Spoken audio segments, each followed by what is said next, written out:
This is Where We Live from Connecticut Public Radio. I'm Frankie Graziano.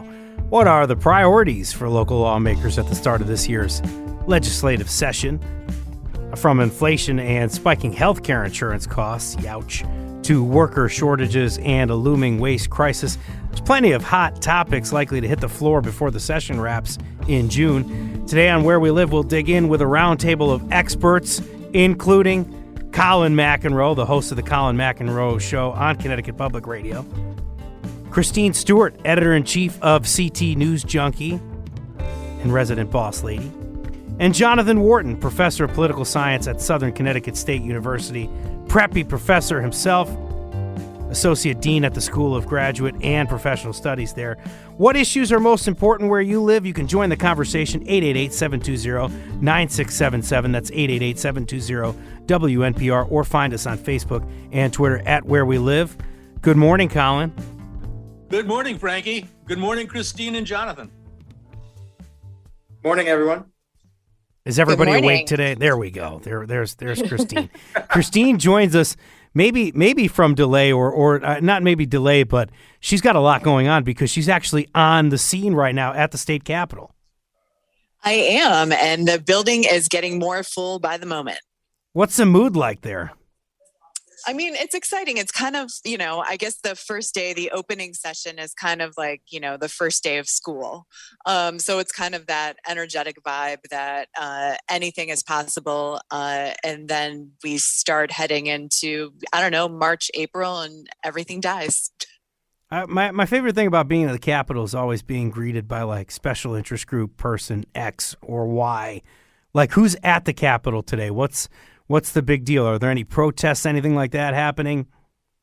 There are, a bunch of nurses on the South Lawn who are calling for safe staffing. So they say that the staff to patient ratio at hospitals and acute care settings is not appropriate and is putting their, is putting their patients in jeopardy. Yeah, it's not all fun for the lawmakers, even though there is the great pomp and circumstances. If you remember last year, if you're sitting in the chamber for Governor Lamont's State of the State address, you had last year the folks chanting and protesting against school mask mandates. That was happening outside. Today, as you said, we do have some nurses outside. That's a quick thing I want to get to, Christine, before I bring everybody else in here. Do you understand whether or not we'll be prioritizing healthcare workers this year, or maybe it's more the infrastructure of healthcare costs and things like that? What are your thoughts there? Well, I mean, we have two things going on. We have, it seems to be this confluence of events that is happening. We have staffing shortages.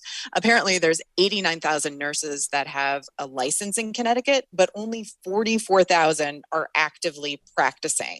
So we do have staffing issues, but we also have the health insurance issue. I mean, health insurance rates this year went up 13% for anyone who has a fully insured plan here in the state of Connecticut. And that includes the plans offered on the exchange, even though there's subsidies for those. So, it's hitting both patients and the staff. And I feel like they need to address this. They haven't addressed it.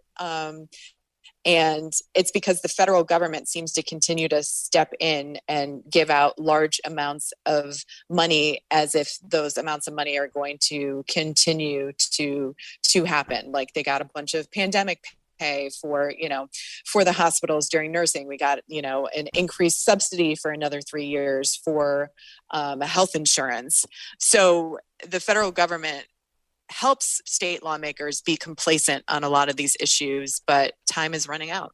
Yeah, Colin, I watched 8 debates here. I was sitting there in person for all these debates that we had, and lawmakers got pretty in the weeds, I would say, on healthcare costs, Medicare, things like that. And I know Joe Courtney really eloquently can put it down for healthcare insurance costs and things of that nature, but sometimes it can get too weedy. Can you help us out with what's happening here in the landscape? Well, I don't pretend to be a genius about this, although I would really recommend, and I think it's still pretty much up to date, Elizabeth Rosenthal's amazing book, American Sickness, about our healthcare system. I think what it really comes down to is if you don't control costs, And even the Affordable Care Act really doesn't even really address that. If you can't control healthcare costs and kind of standardize them, you're going to have this problem trickling out of at the other end of the pipe. And I think you're sort of seeing that. And then, with the nurses, there's really kind of multiple problems here, including the fact that, those percentages that you gave out are kind of chilling, but it's also true that an awful lot of frontline nurses didn't want to be in the ER anymore. They got burned out, too many cases, not enough staffing. So ER, ICU, some of those places are less desirable. And nurses are thinking, no, I think I'll go over to the place where they do the colonoscopies and not have to deal with all this stuff. And why would you work as a nurse and continue to do it when my cousin's a nurse at Waterbury Hospital? And as I understand it, you couldn't really take vacation or anything like that at certain times during the pandemic. So it's not exactly an easy proposition. No, and nurses are heroes. There's just no question about it. Absolutely. They are the heroes of the healthcare industry, and they have been through the equivalent of a world war. And it's not. We're in the middle of a triple-demic right now. It's not going away. So yeah, these are heroic figures, and they deserve a lot more support than they're getting. Jonathan, we talk. Maybe I can kind of cut in here on that. Yeah. Just let me preface this here. Sure. We talk about access to healthcare, and we talk about affordable healthcare. These are things that in those debates that you participated in post shows with me, we heard a lot from Republicans not necessarily wanting either because of costs. Well, costs, and going back to what Colin said in terms of how do you control that in the marketplace, which is very difficult, and the demands too for the hospital industry too, right? They've been pressed by the state as well for ongoing concerns related to what they have to pay out, and certainly even what they may or may not contribute back to the communities, tax wise, and even in terms of payment in lieu of taxes. But I know one big thing that Colin brought up, and even Christine, kind of started with, is that training of nurses is a big issue, and we're seeing this even with public universities here in Connecticut. This nursing shortage is a bigger issue than I think most people forget or realize. And the thing is that the Connecticut Mirror did a tremendous article back in the summer. I was rereading it, as a matter of fact, that the nurses shortage really goes back to even teaching in the classroom. There is this interest, but we're also short, and we're seeing this even in a place like Southern. We're even short instructors in the classroom to teach, the students who are interested in being nurses. So you're seeing on both fronts in the classroom, and certainly there in the, healthcare arena. I want to talk a little bit more about inflation here. I don't know if we've really addressed it yet, but I talked about it at the top. One effort here is going to be a focus on income tax. As I understand it, Republican State Representative Holly Cheeseman, ranking member on the Finance, Bonding, and Revenue Committee, really exciting stuff the way I'm delivering it here, told the Connecticut Examiner that the committee was considering a proposal that would drop the income tax rate from 5% to 4% for anyone making less than $175,000 a year. Pretty routine proposal from Connecticut Republicans, Christine, but likely something we see this year. What do you think?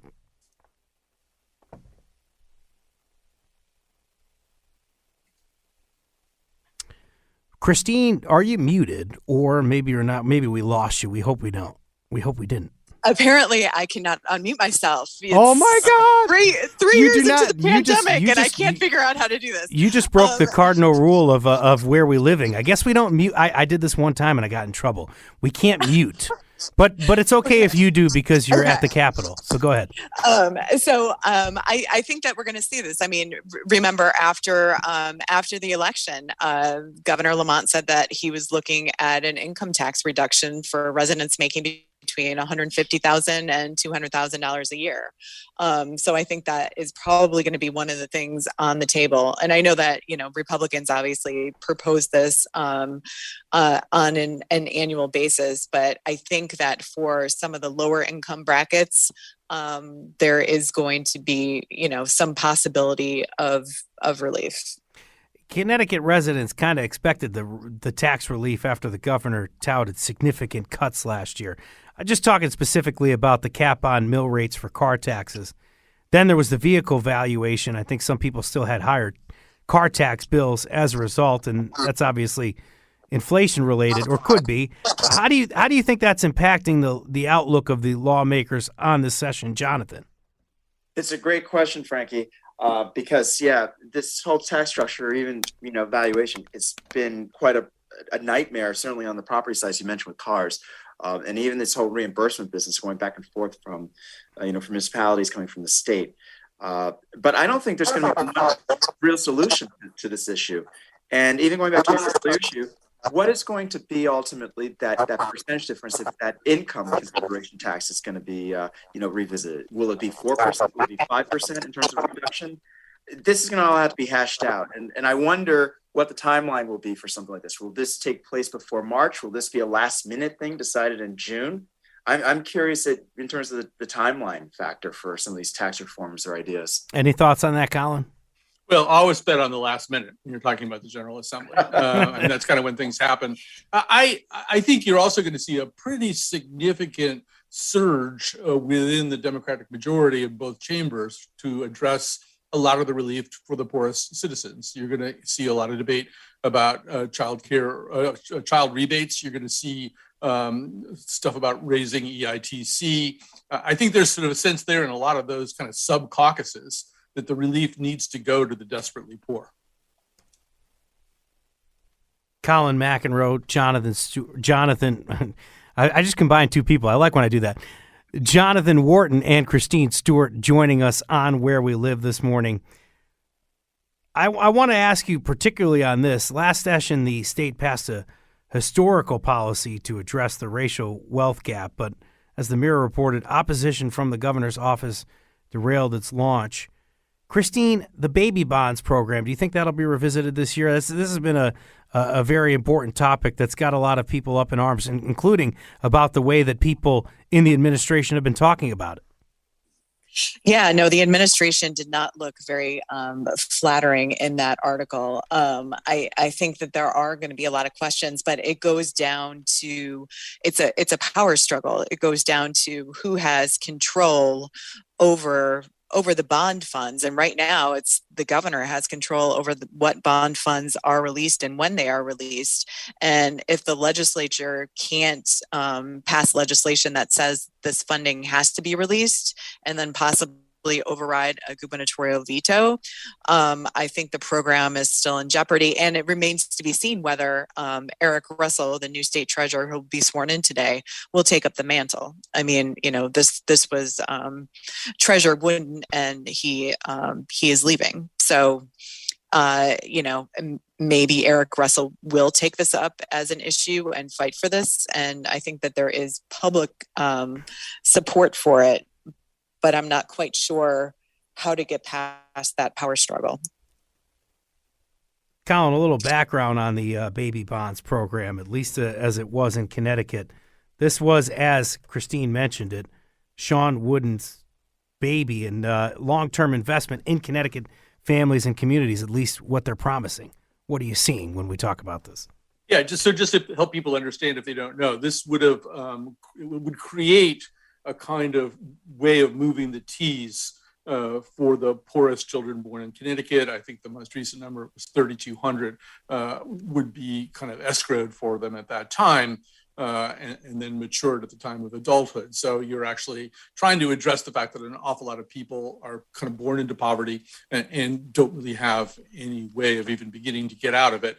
As programs go, it was a national leader. This is really being talked about a lot. The Mirror piece is terrific. People should read it. It's like a spy novel in some places. But yeah, I mean, sort of reading between the lines of the Mirror piece, it looks as though at least the administration is sort of saying that Wooden didn't really dot all the I's and cross all the T's. There's some real questions about whether everything that's needed to be ready for implementation is there. And then he made things more complicated by kind of shocking everybody in April, announcing he wasn't going to run for re-election, which that's very late in the cycle to be doing that. It felt like a very sudden decision. So suddenly the shepherd was walking away from the sheep. And that's kind of never a good look or a good feeling. And yeah, I mean, as Christine pointed out, we have 3 constitutional officers, new constitutional officers being sworn in today, including Eric Russell. And it'll be interesting to see what he does with all that, because the treasurer's job in this cycle is going to be very, very complicated for other reasons. Mirror reporting this baby bonds program issue getting derailed largely because of political interference from the Governor Lamont's office. leading a campaign of quiet but fierce opposition to the program from the time of its passage.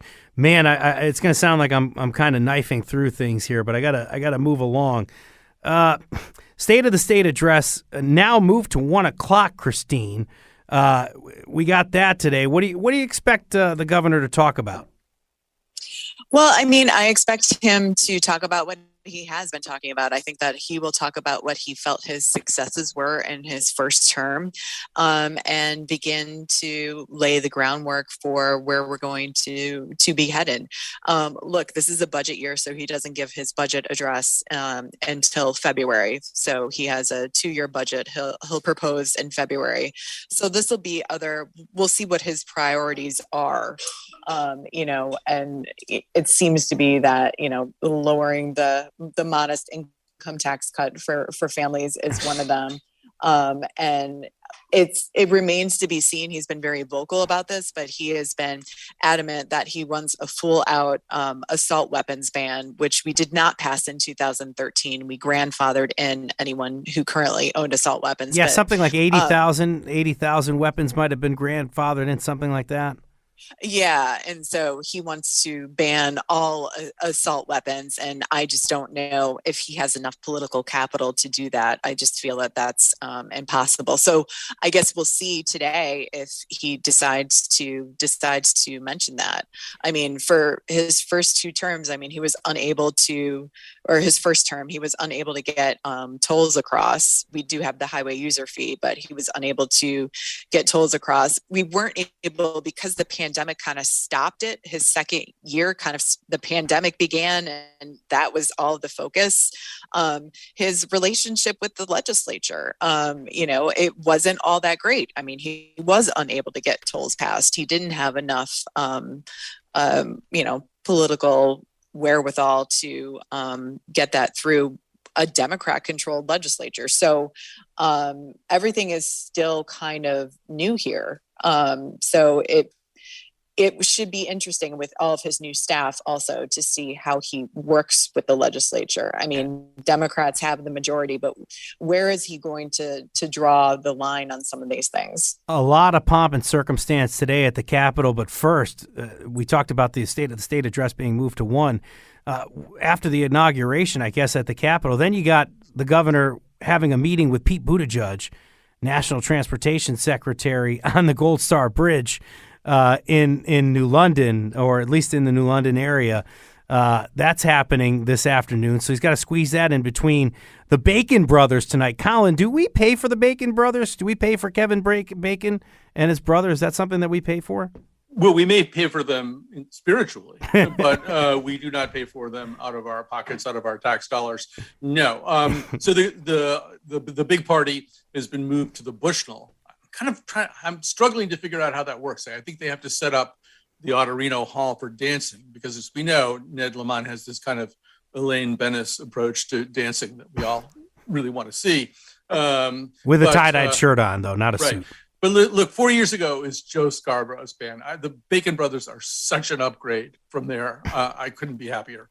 And just really quickly, Mark Pazniokas at the CT Mirror, our good friend, he reports that committee meetings will be held in person, while public hearings will be hybrid. Fan of the show, Kathy Flaherty, we care about her a lot. She says on Twitter she's going to opt out of appearing and providing testimony at the Capitol in person out of concern for COVID protocols. You won't see the great Colin McEnroe in the chambers, I guess, without a mask on. What can you offer to Kathy and I guess as well as Colin, Christine? What can you offer to them? Yeah, so this is kind of the first year since the pandemic started that the legislature's kind of been back in full swing, and things have kind of returned to normal. I mean, public hearings will still be allowed to be hybrid, so anybody who does have a fear of COVID can stay home and can still offer their testimony. And my understanding is that lawmakers can also be hybrid for these public hearings. So there's a chance, I spoke with Senate President Martin Looney last night, there's a chance that taxpayers legislators will save a little bit of money on paying for those travel stipends for lawmakers to make their way to the state capitol. Deaths due to COVID-19 up in recent weeks, and obviously hospitalizations. That's what I look at more, because you can't trust the infection numbers with the way that tests are. But I'd imagine they are up just anecdotally. Colin, Christine, Jonathan, stay with us. We'll keep previewing the state legislative session kicking off today. What are you hoping to see handled if you're listening to us? You can join the conversation, 888-720-9677.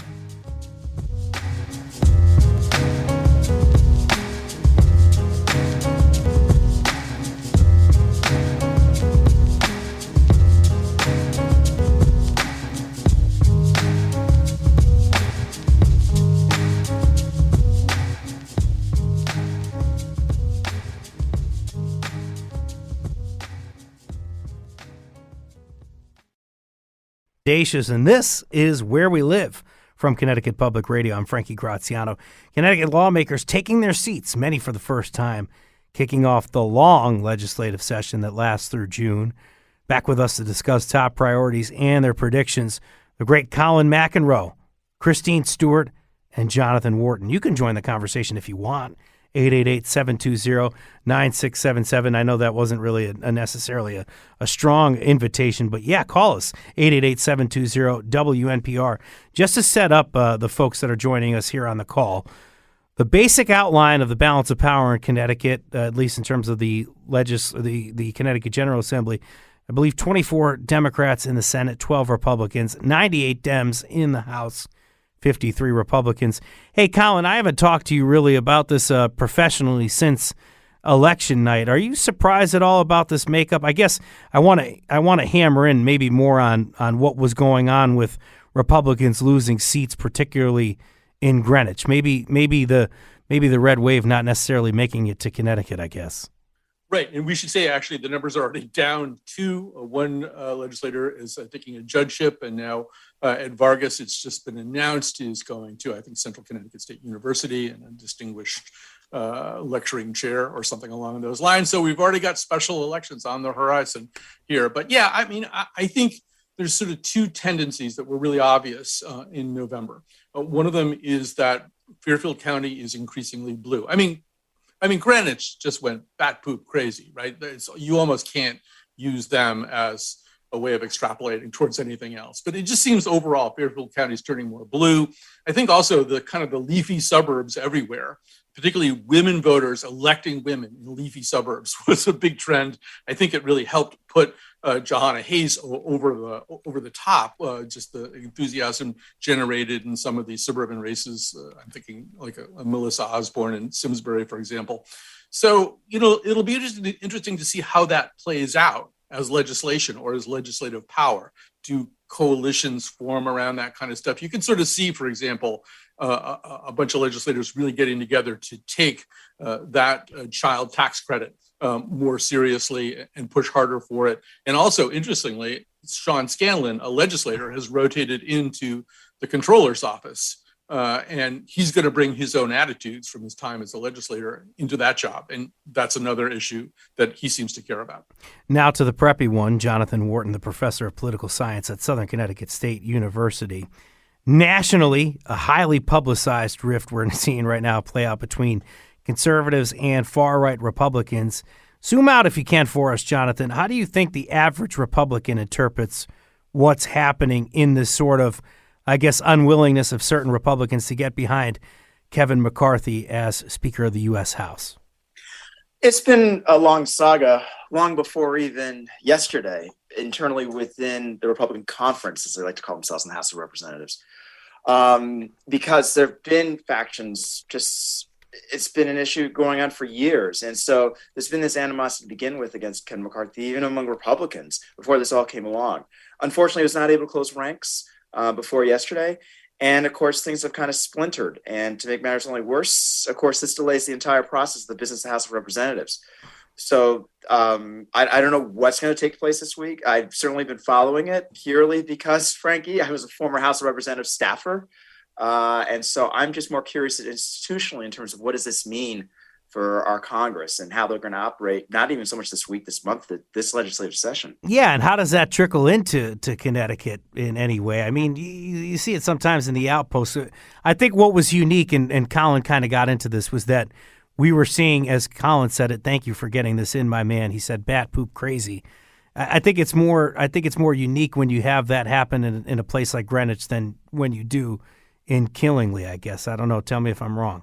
Well, the thing is that we have to keep in mind in Connecticut is that, especially in Fairfield County, going back to what you mentioned with Colin, is that it's not so much that we're seeing more people becoming Democrats. It's just that more people are being unaffiliated voters and they're voting for Democrats. So that's the bigger issue, is how do you grow out the membership base of either party when it's not really occurring and we're having so many new transplants coming from New York, let alone other places. And that's not really on the horizon, at least for both parties, which I find kind of intriguing. I mean, there's some discussion doing some reforms, but it's not really going anywhere.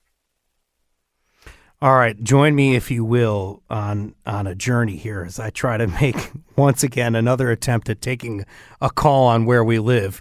We have Dan from Glastonbury joining us on the line. Dan from Glastonbury is going to talk to us about right-to-die legislation. Dan, are you there? Yeah, I am. Thank God. Dan, go ahead. Give us your comment. Okay. I'm a huge proponent of right-to-die legislation, and I just wanted to hear from the panel, as we've been knocking on the door for the last few years of getting that into Connecticut. And I just wanted to hear from the panel what they think the chances are this year of that legislation finally passing. I'll hang up and listen to you folks off the air. Thank you, Dan. Go ahead, Christine. So aid in dying legislation, I mean, this would be possibly it's been more than 10 years, maybe the 13th year that this has been introduced. It was able to make some headway last year in that it got through the Public Health Committee, but it did not get through the Judiciary Committee. And so it failed. So Senator Gary Winfield, who's the chair of the Judiciary Committee, does support it. But the makeup of the committees, both the Public Health Committee and the Judiciary Committee this year, and the makeup of, the legislature is different. And because this is an issue that doesn't fall along party lines, it's very difficult to be able to determine whether this is something that could pass every year. You actually have to talk to every lawmaker who is on that committee. And it was Representative Jonathan Steinberg who is the main proponent of the legislation, and he is no longer the chair of the Public Health Committee. So, it remains to be seen. And, even Governor Lamont has been a hard person to pin down on this issue. Colin. Dan, you'd be surprised too, because I'm so old that I remember when Connecticut couldn't pass basic living will or advance directive legislation. And that went on for many, many years. The Catholic Church, which was more politically powerful, this is the late 70s, early 80s, they would beat the thing down every single year. This is just that basic document that pretty much everybody has now, hopefully, that says, whether they want heroic measures under certain circumstances, stuff like that. So aid in dying, is kind of the next level. And I don't know, I went over the OLR report on last session's bill last night. It's a pretty good bill. I mean, it deals with the things that you want to worry about. You want a circuit breaker so that somebody who's depressed or confused, or they've just gotten a really bad diagnosis, they might have 3 years left to live, but they don't understand that. They're just so miserable that they want to pull the trigger too fast. So you want the circuit breaker for that so that you can get them into counseling if family members are concerned in that way. And you want to make sure doctors don't have to do this if they don't want to do it. But I think we need this. I think we need it soon. You don't want your grandmother out there trying to get some fentanyl or something. It's an incredibly dangerous situation on a whole bunch of different levels. Just a compelling issue. Every time you go to the Capitol and talk to people about it, there's always a really compelling story that you'll hear from folks. Joanne from New Milford, is a totally unrelated topic. I'm kind of going around here today, but around the horn, if you will. It is the opening of the session. I guess you got to talk about a variety of things. Joanne says, I'm a retired teacher. What's the state of the pension fund? Has it made any progress in resolving its pension problems? Jonathan, I'm gonna go to you on teachers. You have any thoughts on Joanne's question? Oh, I've been trying to follow this for a while, especially in the last year or so, because some of the money has been paid down, but still not enough. And I think that's the big concern if we're going to have any kind of tax cuts. Even the Democrats are saying this over and over again. I heard Duff saying this actually the other day, that this has got to be addressed. When it comes to the debts that are owed. I don't see any real progress with it yet, and I don't know what the game plan is for the future, but it's got to be tackled, especially if you're going to be dealing with the income tax. So that's going to be on the table. And we're talking about healthcare shortages and issues facing nurses. What about help for teachers? You recently wrote a piece about this. What can you tell us, Jonathan, about Yeah, no, this and is a support? significant issue. Again, similar to the nurses, we're going to see this shortage, and we're already experiencing it in Connecticut, but just as a region in New England, where we're talking about, from what I remember, somewhere between 12 to 1,500 teachers is a shortage. It'll probably grow even more in the next 5 years. And so there's got to be a big recruitment effort. And we can't forget that, the silver tsunami is not quite ended of so many people who are retiring out. So this is education in the classroom and a retention, even more, most important. It's going to be something that's not going away for a while here in Connecticut. And it's a Jonathan Wharton block here. I just want to ask you now about the topic of housing and desegregation. Oh, thank goodness! In Connecticut, get on your horse. Get out on the. You're at school. You're not on the shoreline here. You're not able to go outside. But I just want to. I want to talk about it this way. Sean Geo with the Partnership for Strong Communities tweets: Majority Leader Jason Rojas says housing must be a priority this session. Senator Murphy tweeting the same. 1 in 8 CT households spend more than half their income on housing. Our state can't thrive without affordable homes, says Sean Geo. What are your thoughts? Well, I mean, it's no secret. Connecticut's got one of the highest costs associated with housing, right? And that's not just even for renting or even owning, but just even maintaining. I mean, look what's going on with the energy issues that are now surrounded with. And I think from what I remember, the data somewhere that we're like top 3 or 5 most expensive in the nation. So this is not a surprising issue. The bigger issue is going to be, what do we do about not even so much affordable housing, but even something like a vocational housing?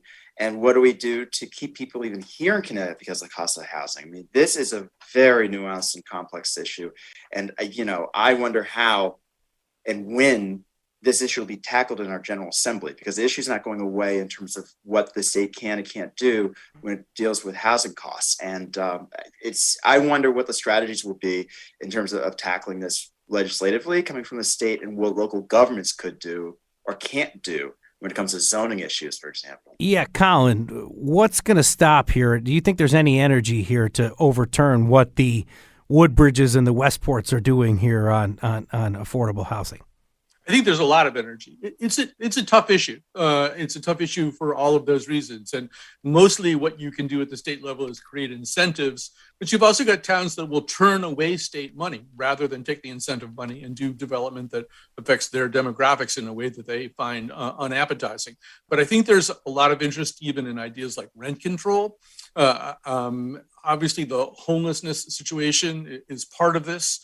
I thought David Fink's piece in The Current this past Sunday was very eloquent about all this. And, the argument that he makes is also kind of an economic one, which is if you're paying a third or a half of your income on rent or on mortgage payments, your purchasing power goes down. You don't buy stuff. The state sales tax doesn't get to collect that money. And in fact, it kind of affects the entire economic picture. So there are moral reasons to have an equitable housing system with more opportunities, but there are also some pretty good financial ones. I want to just briefly, if I can, with you, Christine, energy costs. I mean, we're talking about potentially $80 a month for most of us that live in Connecticut that are either UI or Eversource customers. Anything that could be, there was the special session, but anything that could be done this session here, you think?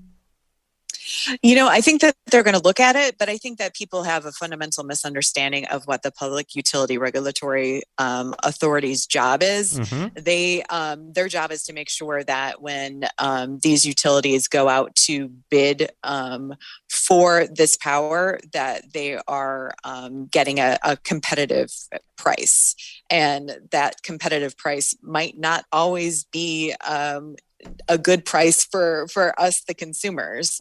And so it's kind of a sticky issue here. I mean, PURA does have a lot more power to regulate the utilities, but we have a deregulated system. And so, I have to wonder whether lawmakers are upset with themselves that they did deregulate this system, more than two decades ago, and look at, whether they should re-regulate this. And I'm not done with you on the environment, Christine, if you can humor me here. The impending waste crisis, as it's been described by Connecticut officials. Yeah, get ready for this one. Is likely to be on the table. Lori Brown, executive director of the Connecticut League of Conservation Voters, told the Connecticut Examiner her organization's biggest priority was around figuring out what to do with the state's garbage now that the Mira trash plant was decommissioning. And the new chair of the Environment Committee, Democratic State Senator Rick Lopez, agreed, noting that 800,000 tons of trash being shipped out of the state each year because there are no landfills or trash-to-energy plants in the state to send it to. What's going to be done about the waste crisis, Christine? Anything? Well, yeah. I mean, what happens when these states like Pennsylvania, West Virginia say, no, I don't want Connecticut's trash? I mean, the ship has kind of sailed on this. Or, the backup plan to keep the Mira plant running, they decided not to keep the trash to energy plant running. And they said, creative destruction. We're just going to, figure out how to manage this on our own without a plan. So they allowed the plant to close. I think it was this summer they allowed the plant to close without a plan in place for what we're going to do. And the plan right now is to continue to transport Connecticut's waste out of state. And, there's a possibility at any point that the other states that we're shipping our trash to could say, we don't want your trash, Connecticut. They don't want Connecticut's trash. It's a very the land of stinky habits is what we might turn into. The land of stinky habits. Thank you, Christine, for answering that question. We got to finish up here, but really quickly, maybe in 30 seconds or less, I'm going to put Colin McEnroe and Jonathan Wharton both on the spot. Colin, quickly, who's going to be the next mayor of Hartford if you had to guess on January 4th of 2023, as municipal elections are this year? Who's going to be the next mayor of Hartford? And then, Jonathan, who's going to be the mayor of New Haven? So really quickly, we don't know all the candidates yet. And one thing that may affect everything that we just talked about is that John Fonfara, who's the chair of Finance, Revenue, and Bonding, I think, Christine, is rumored to be thinking very strongly about running for mayor. I think you'll also see Arun Narulampalam get in very soon. Eric Coleman's already in. Mr. LeBron is already in.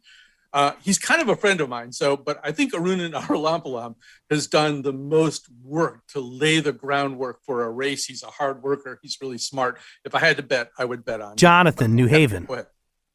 Well, I think it's just going to be very interesting what could happen in New Haven, but I'm expecting that to be a couple candidates anyway. There's already some talk of it. I wouldn't be surprised if maybe we get another 3 or 4 like the last time.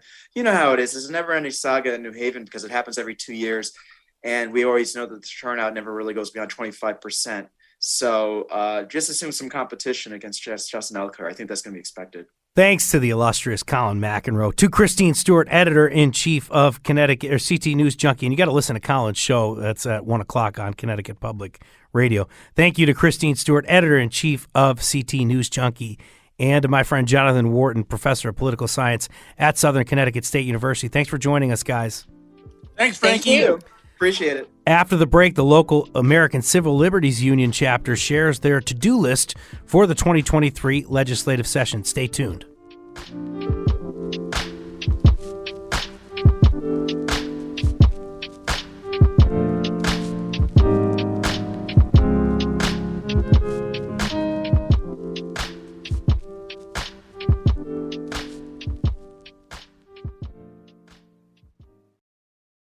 This is Where We Live from Connecticut Public Radio. I'm Frankie Graziano. 6 in 10 Connecticut voters supported early voting on Election Day. It means that there will be at least one day of in-person voting in a future election in Connecticut. But here comes the fun part. It still has to be implemented, and one of the biggest items on the legislative agenda this session will be a bill to implement early voting. Claudine Constant and the Connecticut chapter of the ACLU canvass local residents about early voting ahead of the big vote. Claudine joins us now. She's the ACLU of Connecticut's Public Policy and Advocacy Director. Hello over Zoom, Claudine. Hi, Frankie. How you doing? So good to talk to you. How are you? I'm doing okay. You know, busy day. busy, and you were out there trying to work the streets and talk to people about early voting. This something voted on in November. Were you surprised to see it pass? I was relieved to see it pass. This is the second time that the early voting ballot initiative came before Connecticut voters in Connecticut, and it failed the first time, particularly, I think, because the language was kind of wonky. But this time they cleared up the language on the ballot. People understood what we were asking of them, and it passed. So it was a great relief. I said that Claudine was on Zoom. She's actually on the phone. And I am on the phone. She is on the phone, and if you'd like to join the conversation, you want to talk to us about voter access issues, something that Claudine's very passionate about. I'm also passionate about talking about it here on Where We Live. Call us 888-720-9677. In advance of the interview, the ACLU of Connecticut actually gave us a list of quotes they got from people as they went around the state talking to people. One person said, quote, "I wouldn't have to take off work just to stand in line." What were some of the issues posed to you by the local voters you talked with, Claudine? That was probably one of the biggest ones, right? Is that while voting is considered a fundamental democratic right here in the United States, we haven't really taken the true steps to take into account what it means to be a person that's working and living in Connecticut. And particularly when you think about systemic oppression and systemic racism, there are some folks in Connecticut that are having to work 1, 2, 3 jobs to be able to make ends meet, that have to deal with various childcare issues, that have to deal with a lot of independent factors that kind of stop them from being able to participate in this right. So work was one of the biggest ones, and childcare was one of the other ones, and also waiting in really, really long lines. Whenever it gets through officially and it's through the legislature, can you just kind of explain how central this move is to stemming racial inequities you were talking about just a second ago when it comes to voting access? Yeah, so right now Connecticut is one in 4 states that does not allow for early voting, in-person early voting in the entire country, right?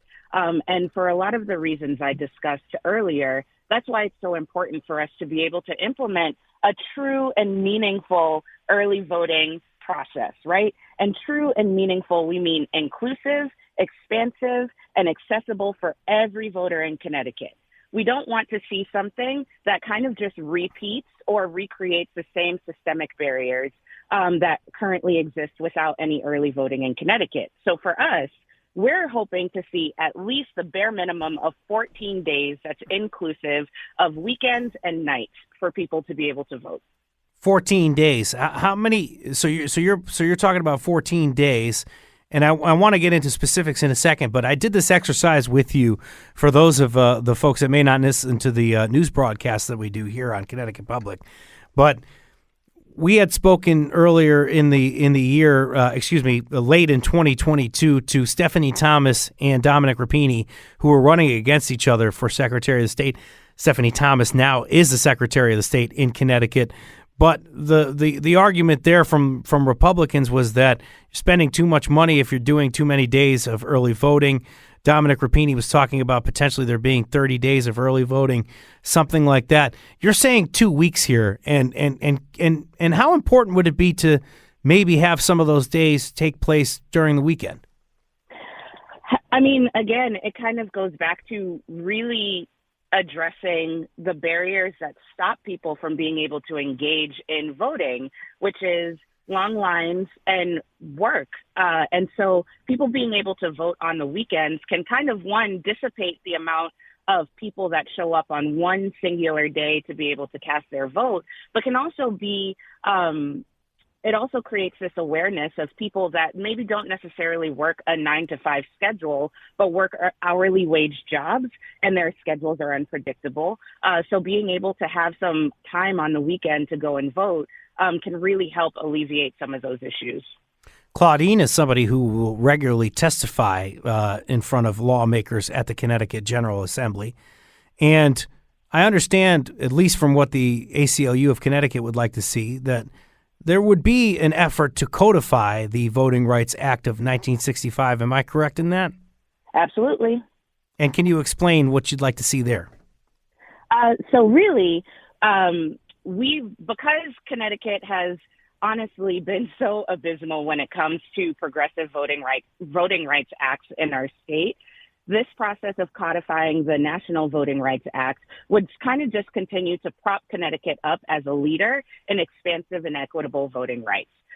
So there has been a long history of Connecticut creating barriers or being too slow to remove barriers that have been happening nationally to create opportunities for everybody to be able to vote. I think there was an effort last year which only made it through the Government Administration and Elections Committee last year, aiming to codify parts of the Federal Voting Rights Act of 1965. Can you just help us understand what happened last year that maybe can be corrected this year to get the bill through? A couple of things, right? So one, last year was a short session, and there's always a very, very crowded space when it comes to priorities happening across the state. And sometimes things just don't have time to make it up onto either of the chamber floors. The other thing is that we really want to be able to get our ducks in a row when it comes to being able to adequately fund and make sure that we have the resources in place to equitably enact this Voting Rights Act. So we've taken some steps to kind of address that issue, and it's looking pretty good so far, but you never know. It's a very unpredictable space. Voting rights and the Connecticut Civil Rights Act that you'd like to see go through, protecting Connecticut residents perhaps from a recent U.S. Supreme Court decision advocates saw as an attack on the Federal Civil Rights Act of 1871. In about a minute, can you tell us how important it is to have this federal act, which I understand allows people to sue when they feel like their rights are being disenfranchised? Yes. So right now, Connecticut law doesn't allow for people to access justice through the courts for civil rights violations from police misconduct, including things like interfering with speech and protest rights. State law around the right to sue government actors also frequently does not include attorney's fees, so victims who are less likely to recover large awards are also less likely to find lawyers to take their cases on a contingency fee basis. So what we're really looking to do is kind of close that gap between when a person's rights are violated and the opportunity to sue in court. Busy indeed is Claudine Constant, so I appreciate so much you coming on to talk to us. Thank you to Megan as well for helping us out, Megan Holden, as well at the ACLU. Thank you so much for coming on, Claudine. Thank you for having me, Frankie. I'm Frankie Graziano. Today's show produced by Katie Pellico. Thank you so much, Katie, for your hard work. Our technical producer is Kat Pastor, also Katie Tolarski and Tess Terrible helping us out today. Download Where We Live anytime on your favorite podcast app. And thank you for listening. This is Where We Live.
You're listening because you stand with the